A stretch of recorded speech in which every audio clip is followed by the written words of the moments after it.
Buenas noches, Dios les bendiga, Iglesia Nuevo Renacer. Bienvenidos a este espacio que se llama Un mensaje con propósito. Y bienvenidos todos los amigos que se conectan por redes sociales, por YouTube, por Facebook, a esta breve conexión en la que buscamos edificar nuestras vidas a través de la palabra. Vamos a hablar acerca de la idolatría en esta noche. Y vamos a mirar que en el Antiguo Testamento, desde el principio del Antiguo Testamento, el Señor pelea de frente contra la idolatría. ¿Sí? Y en el mundo antiguo habían muchos ídolos, la gente fabricaba ídolos, imágenes en madera, imágenes en piedra, algunos más pues, con otras capacidades hacían imágenes en metales preciosos, ¿sí? Pero cuando viene ya el establecimiento de lo que es la revelación de Dios para el hombre, entonces Dios se manifiesta al pueblo de Israel y usa a Moisés para introducir ahí en el Éxodo los mandamientos, y entre ellos el Señor dice en el versículo 3, dice, no tendrás dioses ajenos delante de mí. ¿Sí? ¿Qué dice ese versículo? No tendrás dioses ajenos delante de mí. Es decir, existe un solo Dios a quien debemos darle nuestra gloria, toda la honra, toda nuestra atención es a Él. Tener a alguien o a algo por encima de Dios, a eso se le considera idolatría. Bien, bueno, entonces el Señor le entregó esta instrucción al pueblo de Israel y por eso se conformó como el único pueblo monoteísta de todo el mundo antiguo. Es decir, todos los pueblos en la antigüedad creían en muchos dioses, creían en el sol, creían en la lluvia, creían en los rayos, ¿sí? Pero el pueblo de Israel se identificó por ser el único pueblo que solamente tenía un Dios y que este Dios había específicamente dicho que no se hiciera imagen de él, como dice el versículo 4, no tendrás imagen ni semejanza de nada de lo que esté arriba en los cielos, ni debajo de la tierra, ni en los mares, nada, ¿sí? Para que sea motivo de idolatría. Bien. Pero el pueblo de Israel con el tiempo hizo, a los muy pocos días que salieron de Egipto, ya estaban haciendo un becerro de oro y con el tiempo se habían inclinado a los dioses de la tierra de Canaán. Habían caído en la idolatría a Baal, a la idolatría a Sera, a la idolatría hasta las estrellas. ¿Bien? Entonces, 500 años después de Moisés, viene el profeta Isaías y Dios usa al profeta para hablar acerca de la idolatría. Y quiero que me acompañen al capítulo 2 del libro de Isaías, a partir del versículo 17, y el Señor habla acerca de cómo quitará altivez de la humanidad y la idolatría. Y dice, la altivez del hombre será abatida y la soberbia de los hombres será humillada y solo Jehová será exaltado en aquel día. ¿Quién? Solo el Señor. De eso se trata la fe, la fe bíblica, ubicada en el único Dios que existe, que es el Señor. Mire lo que dice el versículo 18, y quitará totalmente los ídolos y se meterán en las cavernas, la gente de las peñas y en las aberturas de la tierra, por la presencia temible de Jehová y por el resplandor de su majestad, cuando Él se levante a castigar la tierra. Aquel día arrojará el hombre los topos y los murciélagos, sus ídolos de plata, sus ídolos de oro, que le hicieron para que adorase, y se meterá en las hendiduras de las rocas y en las cavernas de las peñas, porque por la presencia formidable de Jehová y por el resplandor de su majestad, cuando se levante para castigar la tierra. Bien, entonces es claro lo que dice el Señor. Se manifestará Dios al final de los tiempos con su misma presencia y hará que esa misma presencia haga tener a las personas temor, que botarán todo lo que dirán, este es el Dios verdadero y lo que tenemos aquí lo botarán de ídolos, todo eso los desecharán, pero dice que el Señor mostrará el resplandor de su gloria y su presencia. Bien, entonces eso es lo que me llamó la atención precisamente de este pasaje, cómo Dios utiliza su presencia y el resplandor de su gloria para limpiar al hombre, para que el hombre entienda y reciba temor de Dios, para que entienda y que comprenda que sus ídolos falsos no son el verdadero Dios. El verdadero Dios es quien se ha revelado a través de las Escrituras y quien se ha manifestado en carne a través de nuestro Señor Jesucristo, ¿sí? Así como dice el libro de Mateo en el capítulo 1, versículo 23, y llamarás a su nombre Emmanuel, que significa ¿qué? Dios con nosotros. Entonces, hablemos de Cristo. Hablemos de Cristo y miremos cómo la relación con Cristo puede limpiar nuestras vidas y la vida de las personas que no le conocen a Él de la idolatría. Pero lo que dice el Evangelio de Juan, capítulo 8, versículo 12. Dice, otra vez Jesús les habló diciendo, lo estoy leyendo aquí de la hoja donde tengo casi todos los versículos, pero quiero usar la palabra, quiero usar el texto directo de la Biblia. Dice capítulo 8, versículo 12. Dice así. Otra vez Jesús les habló diciendo, yo soy la luz del mundo. El que me sigue no andará en tinieblas, sino que tendrá la luz de la vida. Entonces vemos que el Señor en el Antiguo Testamento hablaba que de su resplandor veía la gente. Y vemos que Cristo es Dios hecho hombre y que viene, que Él es la luz del mundo. Y mire lo que dice la carta a los hebreos. La carta a los hebreos, digamos, todavía nos hace llegar más a este texto, nos encuentra con las mismas palabras. Lo que dice Hebreos capítulo 1, versículo 2 al 3. Dice, en estos postreros días nos ha hablado, ¿quién? Dios, por el Hijo, a quien constituyó heredero de todo y por quien asimismo hizo el universo, el cual, Cristo, siendo el resplandor de su gloria y la imagen misma de su sustancia, y quien sustenta todas las cosas con la palabra de su poder, habiendo efectuado la purificación de nuestros pecados por medio de sí mismo, se sentó a la diestra de la majestad en las alturas. Entonces vemos, hay una relación, vemos que cuando Cristo viene, Él es la luz, y mire lo hermoso que dice esta epístola de Hebreos, dice que Él es el resplandor de su gloria, la imagen misma de su sustancia. Jesús es ese Emmanuel, Dios con nosotros, que ha venido a este mundo a iluminarnos con su presencia, a iluminarnos con su palabra, a iluminarnos con palabras de vida eterna, como lo dijo el apóstol Pedro. Entonces, ¿qué hace la Escritura? ¿Qué dice la Escritura cuando somos iluminados por nuestro Señor Jesucristo? Algo tiene que pasar. Cuando el apóstol Pablo iba hacia Damasco a perseguir, en ese momento todavía era Saulo de Tarso, el perseguidor de cristianos, iba a perseguir a los cristianos que estaban en Damasco. Dice que iba camino allá hasta que llegó un momento en que se le apareció nuestro Señor Jesucristo y que vio un resplandor. En ese momento Pablo se cayó de su cabalgadura y duró ciego algunos días.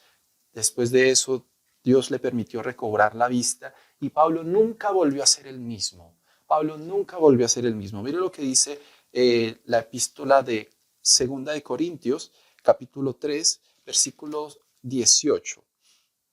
Dice, por tanto, nosotros todos, mirando a cara descubierta como en un espejo la gloria del Señor, mirando a quién, a Cristo, que Cristo es el resplandor de la gloria de Dios. Mire lo que dice en la misma imagen, como por el Espíritu, somos transformados de gloria en gloria en la misma imagen, como por el poder, por el Espíritu del Señor. Entonces, ¿qué dice la Escritura? Que cuando venimos a Cristo, o cuando Cristo más bien se manifiesta en gloria sobre la vida de las personas, entonces esa persona nunca va a ser igual.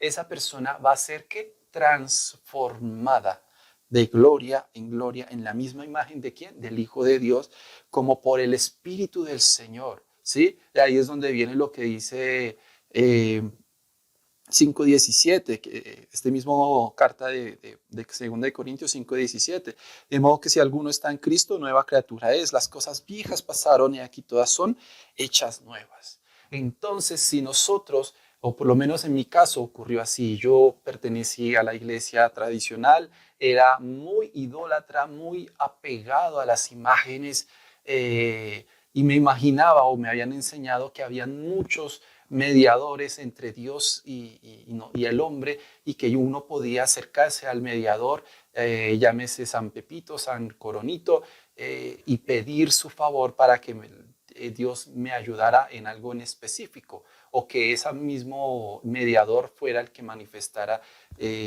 una ayuda en mi vida.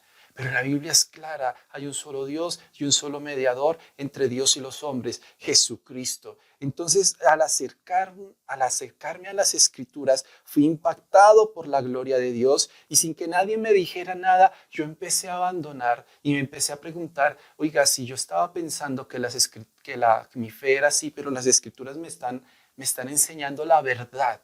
Jesús es el camino, la verdad y la vida. Entonces, cuando empecé a conocer del Evangelio de Cristo, fui empezándome a cuestionar, ¿será que esto sí lo estoy haciendo bien? ¿Será? Y empecé a retenerme de ciertas cosas, porque el Espíritu de Dios, así como dice 2 Corintios, como por el Espíritu del Señor, empezó a redarguir mi corazón y me refrenó de muchas cosas que yo todavía no entendía por la palabra, y que después me tocó ponerme a estudiar para poder entender, porque uno no se le doblega a los ángeles, porque los mismos ángeles dicen, no dobles tu rodilla porque yo soy un consiervo tuyo. Eso le dijo el ángel a Juan en el libro del Apocalipsis. O tampoco a ningún santo porque haya sido un hombre, porque el mismo apóstol Pedro le dijo a Cornelio, no te arrodilles ante mí, yo soy un hombre como tú, ¿sí? En el libro de los Hechos. Entonces, cuando empecé a aprender lo que dice la Biblia, Dios me limpió de la idolatría. Y entonces vine a Éxodo y empecé a mirar que no te hagas imagen ni semejanza de lo que esté arriba en el cielo ni debajo. Entonces yo me quedé sorprendido, porque ese mandamiento no me lo habían enseñado. Me habían enseñado unos mandamientos muy diferentes. Y cuando yo compartía ese mandamiento con algunas personas que hayan sido criados como yo, se extrañaban al igual que yo. Decían, no, pero eso no, ese mandamiento. Y yo les mostraba en la Biblia, y la gente quedaba aterrada cuando decían, oiga, sí, ve, y yo no. Hay una diferencia entre los mandamientos bíblicos y los mandamientos que uno encuentra en otros libros, como el Catequismo. Entonces eso sucedió por lo menos en mi vida. Fui alumbrado por la luz de Cristo a través de las Escrituras, y Dios mismo empezó a limpiar mi corazón, a limpiar mi vida. ¿De qué? De la idolatría. ¿Cuál es lo que decía Isaías? ¿Sí? Versículo 18, y quitará totalmente los ídolos. ¿Quién? El Señor los quitará. ¿Cómo? Hace una obra muy hermosa cuando somos iluminados por la gracia de Dios, por la presencia de Cristo en nuestras vidas. Hay temor de Dios en nuestro corazón. Y ese temor de Dios es el que Dios anhela colocar en tu corazón. Dios espera que tú te acerques a Él y que seas iluminado por Él, y que ese temor entre a tu corazón, ¿sí? Ya no el temor, como decía el Antiguo Testamento, un temor de castigo, sino el temor de una de porque somos reconciliados con Dios, y ya no queremos fallarle a un Dios que nos ha dado tanta bondad en nuestras vidas, perdonando nuestros pecados, como dice en la escritura que leímos hoy, que Dios en Hebreos, que Dios mismo, que Jesús, quien sustenta todas las cosas, habiendo efectuado la purificación de nuestros pecados por medio de sí mismo. Y eso es lo que hace Jesús: nos purifica, nos limpia de toda idolatría, de todos nuestros pecados. Entonces, ¿a qué punto vamos? Necesitamos temor de Dios verdaderamente, pero eso es a través de la palabra. Es decir, ¿somos limpios? Sí. ¿Por nuestra propia obra? No. Tenemos es que pararnos delante de Jesús por medio de las Escrituras, y que el resplandor de su gloria brille en nuestras vidas, y que ese resplandor purifique y coloque temor de Dios en nuestros corazones. La luna, por ejemplo, no brilla por sí misma. ¿Cómo brilla la luna? Porque refleja la luz del sol. ¿Sí? Asimismo, nosotros tenemos que ser alumbrados iluminados por la gloria de Dios y que esa misma gloria se refleje en nuestro diario vivir con un corazón limpio, con un corazón lleno del temor de Dios.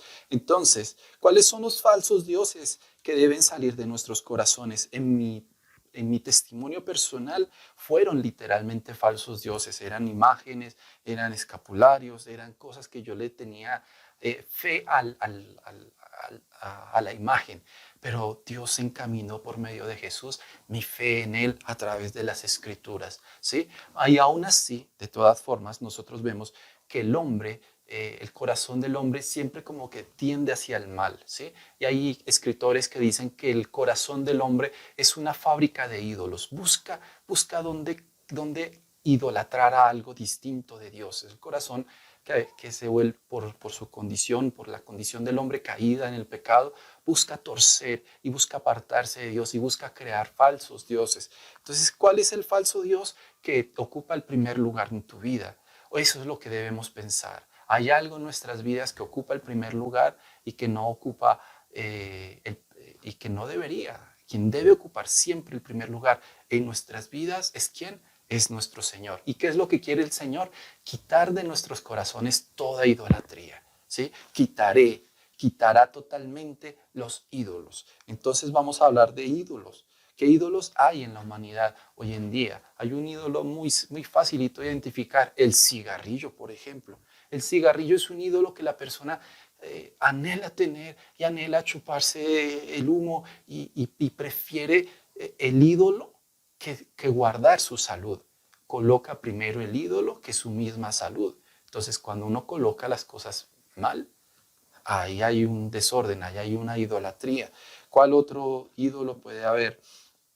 El dinero puede ser un ídolo, es un falso Dios y raíz de todos los males, el amor al dinero, ¿sí? Cuando la persona lo coloca como ídolo, no le importa conseguirlo bien o mal. Si tiene que hacer trampa para conseguirlo, entonces porque es su ídolo, ¿sí? Entonces si tiene que robar, si tiene que trampear, si tiene que matar, si tiene que despojar a otro, ¿sí? Ahí es cuando hay una idolatría y hay maldad en el corazón. Bien, una mala relación puede ser también una idolatría. Cuando convertimos a una persona, por más querida, puede ser un animalito, puede ser una mascota, puede ser, uno no se da cuenta, pero el corazón tiende a buscar ídolos, a formar ídolos, y uno tiene que tener cuidado delante de la presencia del Señor, ¿sí? Dejarnos iluminar por el resplandor de su gloria para que Dios nos redarguya y nos diga, cuidado porque eso es un ídolo. Tremendo. ¿Tienes ídolos en tu vida? ¿Por qué no dejas que el Señor, ahí en este tiempo que te ha redarguido, te ha mostrado cómo está tu corazón hoy, que has puesto por encima de Dios tu trabajo, qué estás colocando a veces por encima de Dios? No les digo que dejen de trabajar, no, yo mismo trabajo, ¿sí? Pero no descuido el buscar de Dios, no descuido el acercarme a Dios, no descuido el servirle a Él, porque Dios me ha limpiado de cierta forma y me ha permitido, por su misericordia, apartar de ciertos ídolos. Gracias a Él. Él ha hecho la obra y le doy gracias a Dios porque Él ha hecho la obra en mi vida. Pero así como ha hecho la obra en mi vida, espero que la haga en tu vida o que tú le puedas compartir de este mensaje a personas que tienen dificultades. ¿Sí? Hay personas que su ídolo son ellos mismos. Son ellos mismos. Y entonces ellos quieren todo y lo quieren acaparar todo. Tienen una ambición de muchas cosas porque ellos quieren, son sus propios ídolos, el yo, el culto al yo. ¿Sí? Entonces tenemos que tener cuidado. Y la palabra, gracias a Dios, siempre va a mostrar nuestra pecaminosidad ante la luz de la gloria de Dios. Va a decirnos, cuidado que no eres tan bueno como piensas. Mira quién es bueno. ¿Quién? Dios. Él es santo, santo, santo. Y necesitamos mirarlo a Él para ser alumbrados. Iglesia, oremos. Pidámosle a Dios sabiduría. Pidámosle a Dios discernimiento. Pidámosle a Dios que nos ilumine y que nos limpie de toda idolatría. ¿Oramos? Señor, ilumínanos, oh Dios, en este momento. Muéstranos tu gloria. Ilumínanos con tu presencia. Tú eres la luz. Y tu palabra dice que tú no nos dejas en oscuridad. Ven a nuestras vidas, Señor Jesús. Tú que eres la luz, ilumina en nuestros corazones, Señor. Quita toda tiniebla, rompe toda oscuridad, Señor. Y ayúdanos a vivir una vida libre de idolatría, una vida libre de falsos ídolos, Señor Jesús. Ayúdanos a apartarnos de todo aquello que te desagrada, de todo ídolo, tanto en lo parte de lo que escuchamos, en lo que hablamos. Padre maravilloso, tú eres nuestro Dios, que tú seas la única persona a quien damos adoración, gloria y honra, Señor, como nuestro único Señor y Salvador. Gracias, amén y amén. Iglesia, no se les olvide, este es un mensaje con propósito, todos los viernes a las 7 de la noche. Seguimos conectados. Dios les bendiga.